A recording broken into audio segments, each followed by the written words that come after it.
Thanks చెప్పాలి. ఎందుకంటే ఇన్ని 2 సంవత్సరాల కాలంలో అసలు ఉమెన్ కమిషన్ అనేది ఇక్కడ ఉందని ఎవరికైనా తెలుసా? ఎవ్వరికీ తెలియదు. సో ఇవాళ నేను ఉమెన్ కమిషన్ ని అడుగుతున్నాను. 14 సంవత్సరాల మైనర్ బాలికను మార్చి రేప్ చేసినప్పుడు ఎక్కడుంది women commission? No women commission. ఒక చిన్న బిడ్డని రేప్ చేసినప్పుడు ఉమెన్ కమిషన్ ఎక్కడుంది? ఉమెన్ కమిషన్ లేదు.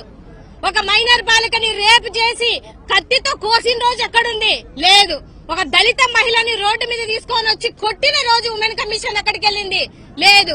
ఇదే హోంమంత్రి అనిత గారు మీ అమ్మ అంటే విజయమ్మని విజయమ్మ అంటారు, భారతమ్మను భారతమ్మ అంటే మీ అమ్మ వాళ్ళ నాన్నకి ఏమవుతుందని అడిగిన రోజు ఎక్కడికి వెళ్ళిందండి ఉమెన్ కమిషన్?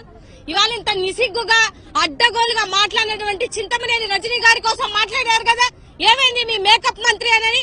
ఆ రోజు ఏది ఉమెన్ కమిషన్ లేదే.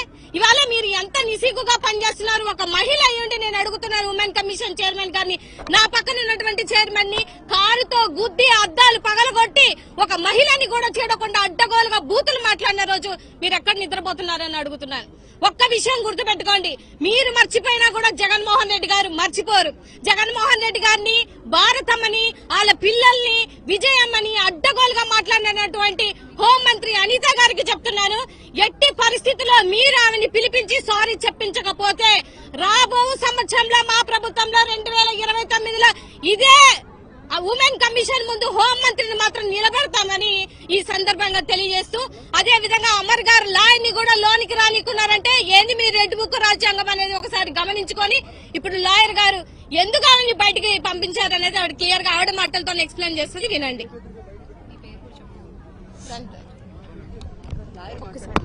నేను వెళ్తాను.